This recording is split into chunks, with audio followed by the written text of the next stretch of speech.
All right, guys, Messed Up Podcast. Here we go. We've got another interview with another top Mets prospect, New York Mets player, Brett Baty, third baseman, outfielder for the Binghamton Mets this past season, as well as Brooklyn Cyclones. Going to ask him a few questions. We're here in Arizona at the Fall League. Don't want to take too much time. He's got to catch the bus. So we're going to be quick here. We're going to start firing some off. So first, got to ask you, when you got drafted, we heard the nickname is Brett the Met.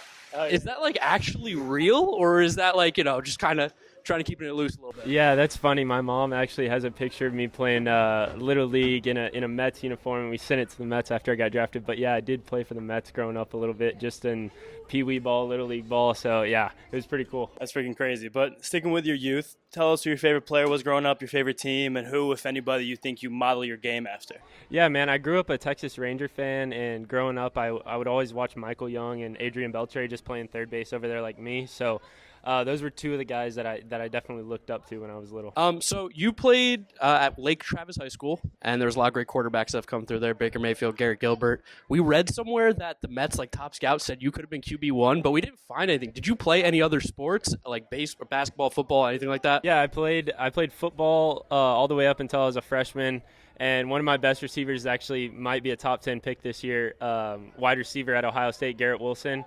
So I got to throw to him. I went to Ohio State. Oh, okay, yeah. So you know Penn Garrett State. pretty well. I mean, Yeah. As well probably as you. Yeah. More or less. Yeah, so I was a quarterback growing up. I loved football. It's just Texas high school football takes a lot out of you, and I really wanted to focus on baseball.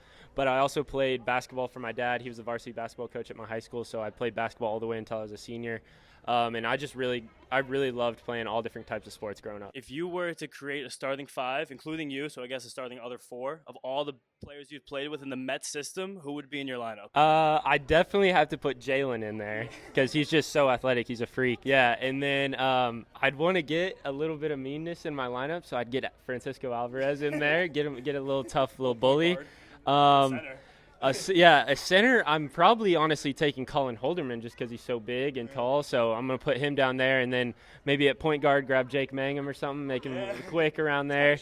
And then maybe as a shooter, go with someone like Luke Ritter, let's say, or something like that. You got to play a little bit in New York this year with the Cyclones. What was it like to play in front of a New York audience or a New York fan base? Yeah. So I got to play in Brooklyn in 2019, and I got a little taste of it going up there for the playoffs, winning the championship. And then just going there this year, I was a lot more comfortable and playing in front of those great fans up there. It was an awesome atmosphere out there on Coney Island. So that's just a really good stepping point to go up to Queens and Citi Field. So I'm glad I got to experience that. Did you enjoy your time in New York? Yeah, I really did. I actually really grew to love the city. I was kind of skeptical going in, just being New York and everything. I'm from Texas. I don't really know the big city that well. But I actually really enjoyed being in the city all the time. It was really fun. Oh, yeah, that's awesome. Now we're going to jump back to your high school days real quick. And we noticed that as a senior, you picked up the ball and stepped on the mound and had a pretty incredible year out there with an ERA under 1 in 50 innings. I mean, have you heard of Shohei Ohtani? Are you going to be the next great two-way player in the major leagues? I think I'm just going to focus on hitting probably at the pro level, but I did pitch a little bit in high school, and that was really fun. Just any way to help my team win, honestly, it was really fun. And then in terms of other positions, so I got a little time in the outfield as well. Drafted typically as a third baseman, but now playing a little bit more outfield. How comfortable do you feel out there? Is that something that you're looking forward to, or you like third base more? Yeah, man, I just like going out there and showing off a little bit of versatility, a little bit of athleticism, just being able to play different positions because you never know what's going to happen in the big leagues. You never know who's going to go down or who's going to get traded or anything like that, and you never know where the open spot's going to be. So I just don't want to limit myself to one position. So I really do enjoy it out there for sure. As a hitter, your approach, you've talked about having a 5 o'clock hitter, 7 o'clock hitter, left center approach. Is it something that you're still consciously trying to do? Has anything changed over the last year? In terms of how you're trying to approach the baseball? Yeah, I mean, as far as BP at 5 o'clock, I'm not really trying to put on a show or anything like that out there. I'm just really trying to get ready for the 7 o'clock game, like you said. But as far as my approach, I really, when I'm going well, I'm staying within myself and I'm trying to drive the ball up the middle.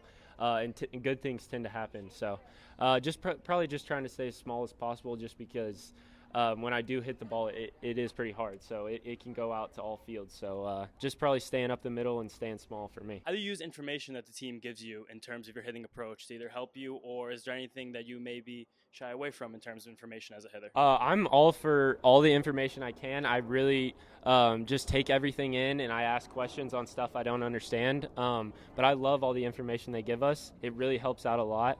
I kind of pick and choose what I like to hear and what I like to listen to.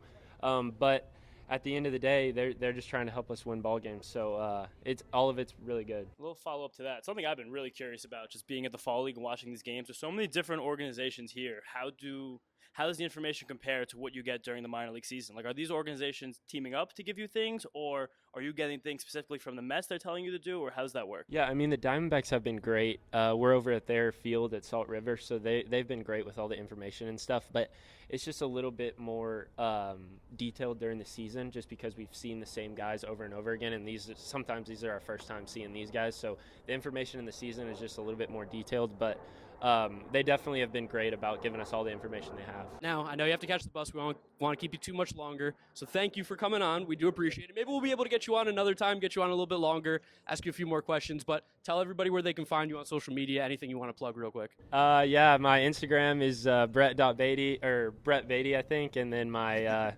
Twitter is the same thing. So if you find me on there, that's good. Awesome. Thanks so much for doing this, man. Yeah, Appreciate thanks it. for having me.